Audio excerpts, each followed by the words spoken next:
allez bien. Je suis contente de vous retrouver aujourd'hui donc pour faire le budget prévisionnel pour le mois de mai.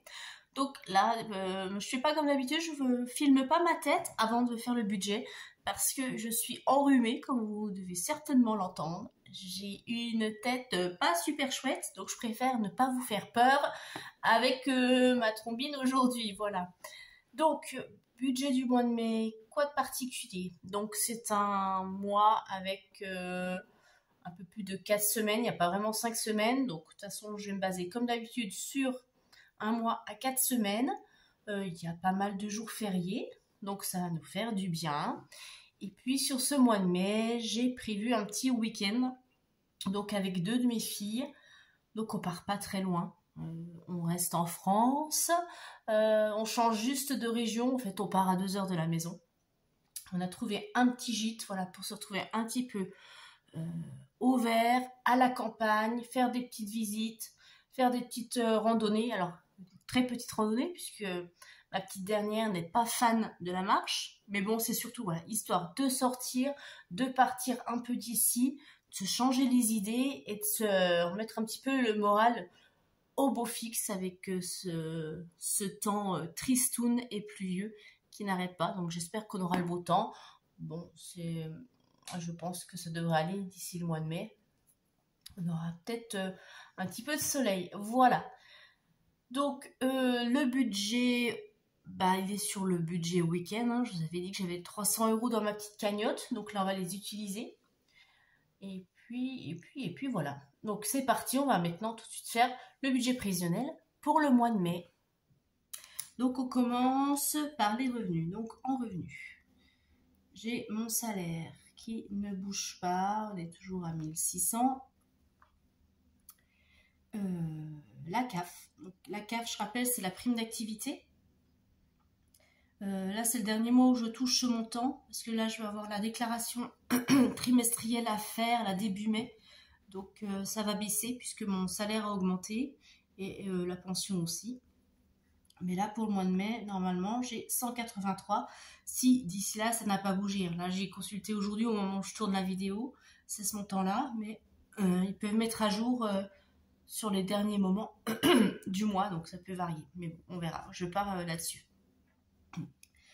Ensuite, la pension. Donc on est à 286. Hop, on va faire le total. Donc, hop, plus. On est à 2069 de revenus pour le mois de mai. Crédit dette, là je ne mets rien parce que j'ai pas terminé le mois d'avril à découvert. Je ne dois pas d'argent à qui que ce soit. Donc ici, c'est bon. On passe aux dépenses fixes. Alors ici, les dépenses fixes, je rappelle, c'est tous mes prélèvements bancaires. C'est tout ce qui est prélevé directement sur mon compte bancaire. C'est les dépenses fixes. Alors, on commence déjà par le loyer. Donc, c'est le plus gros poste de dépenses. On est à 678 € par mois. Ensuite, j'ai le prêt. 114, donc je rappelle, ça c'est un prêt en commun avec quelqu'un, donc comme je ne peux pas le solder avant l'échéance, c'est pour ça que je le mets ici dans les dépenses fixes et que je ne mets pas ici. Si je pouvais le solder avant, je le mettrais ici parce qu'il ferait partie de mes objectifs pour pouvoir le rembourser, pour l'anticiper. Voilà. Donc là, il reste là. Ensuite, j'ai la cantine, voilà, 62 €. Ça sera peut-être moins, mais moi je mets toujours le montant maximum qui m'est prélevé. Comme ça, au moins, j'ai pas de mauvaise surprise. Assurance. Donc, on est à 56. Donc, je rappelle ici, c'est assurance, habitation et automobile. Puisque pour l'instant, mon contrat automobile est suspendu. Il n'est pas arrêté, puisque c'est en attente de réassurer le nouveau véhicule. Donc, les mensualités, pour l'instant, ne bougent pas. Parce que ça ne sert à rien de revoir le contrat pour que ça baisse et 1 ou 2 mois après remodifier. Donc là, on est comme ça. Ensuite, on a le gaz. 101 € par mois. L'électricité. On est à 31. Ensuite, j'ai Internet. On est à 16. Téléphone pour moi. Alors là, le téléphone, je sais pas ce qu'ils font. Soch, ils avaient dit qu'ils augmentaient de 1 euro. J'ai eu un mois l'augmentation de 1 euro pour ma fille et pour moi. Et puis après, ils ont mis au tarif antérieur. Donc je sais pas, il y a peut-être une info que j'ai loupée. Ils sont peut-être revenus sur leur décision. Ou alors il y a un problème sur les prélèvements. Peut-être qu'ils vont faire un rattrapage, je ne sais pas, mais bon. Donc 15 euros, je laisse avec l'augmentation, on verra. Excusez-moi pour la toux. Donc le téléphone pour ma fille, là on est à 6 euros. Cotisation de compte, 12 euros. Et puis Netflix, oui je le garde encore. Mais là, je sais pas si je vais encore le garder longtemps. Parce que pour l'instant, j'ai l'impression d'avoir un petit peu fait le tour.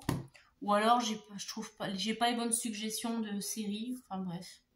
Allez, on va faire le total des charges fixes.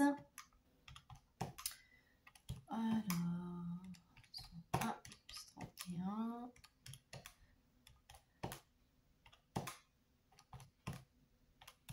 Ce qui tout fait 1100, tout rond. Bon, 1100. Hop, voilà.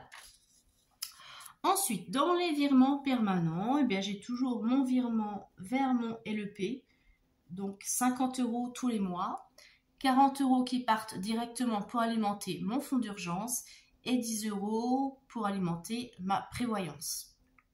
Donc la prévoyance, je rappelle, hein, j'ai ouvert un petit livret, un livret, un livret, et je l'alimente tous les mois, je mets 10 euros dessus, ça sera pour financer les frais d'obsèques, voilà. J'appelle ça prévoyance, plutôt que de verser sur des assurances à fonds perdu. Là, au moins, je sais que l'argent, il est récupérable. Il est utilisable. Voilà.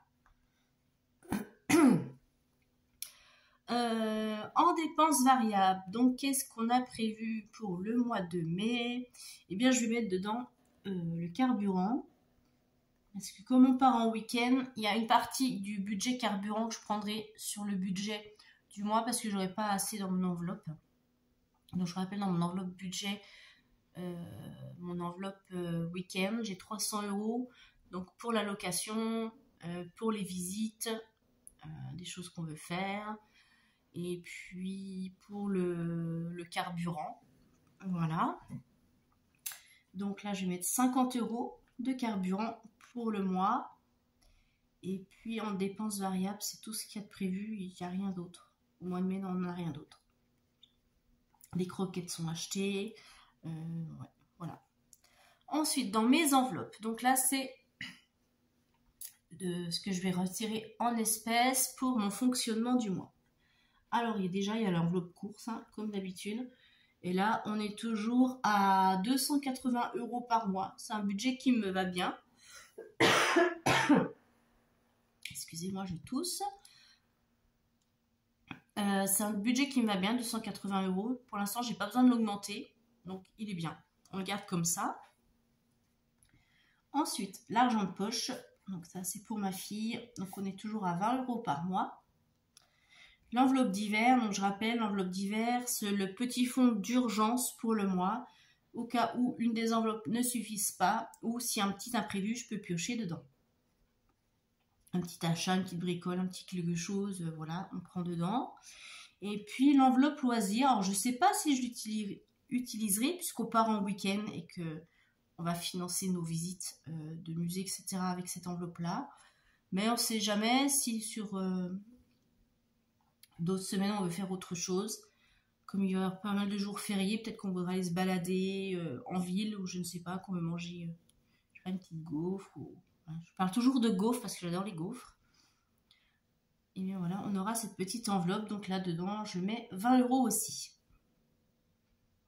Et puis bah voilà pour mes enveloppes de fonctionnement. Donc on est à 340. Donc maintenant, on va regarder le solde. Donc ce qui reste pour répartir dans les épargnes. Donc on fait mes revenus moins mes charges, moins mon virement, moins le budget essence, et on déduit aussi ce que je vais retirer pour les enveloppes qui nous fait 529. Donc 529 €. Bon bah 520 hein, parce que 9 € ça va être compliqué à répartir. Donc c'est parti pour les épargnes. Alors, on a le train, comme d'habitude. Là, c'est 40 € par mois. Ensuite, j'ai Noël. Donc dans l'enveloppe Noël, c'est 20 €.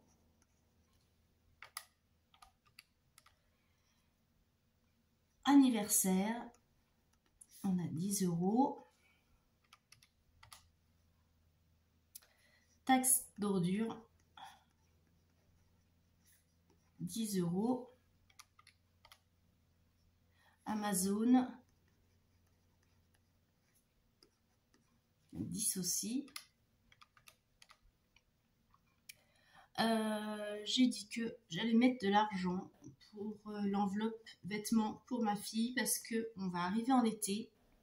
Elle a énormément grandi cet hiver et je pense qu'il va falloir racheter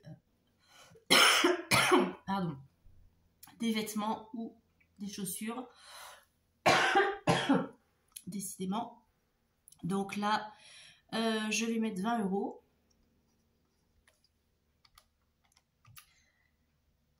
Donc il nous reste 419. Alors je vais en profiter évidemment pour mettre pour les vacances un peu plus, pour pouvoir avancer aussi. Donc ça sera 120 € dans l'enveloppe vacances. Et puis ben, on va mettre pour le prêt immobilier parce que ma petite maison ne va pas se construire toute seule. Donc on en profite puisqu'il n'y a pas la mensualité de leasing.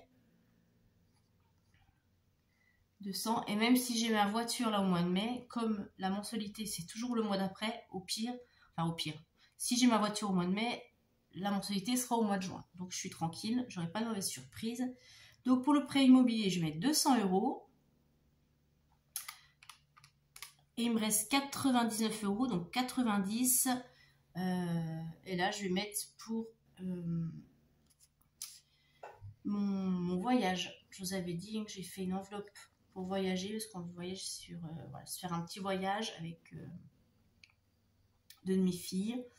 Donc là, je vais mettre 90 €. Voilà, il reste un solde de 9 €. Ça reste sur le compte. Donc je pense que j'ai rien oublié, tout est là. Je réfléchis, oui c'est tout bon. Donc, voilà. Donc ça c'est pour mon budget du mois de mai. Bon ben assez contente, ça se passe bien pour l'instant. On verra ce que ça va donner par la suite. J'espère que le mois se déroulera sans imprévu. Vous dites-moi comment se profile votre mois de mai. Ce que vous allez faire un petit peu pendant ces jours fériés, si vous allez en profiter pour partir un peu ou peut-être faire des choses pour vous, peut-être dans votre maison. Je vous fais de très gros bisous, je vous dis à très bientôt, bye bye.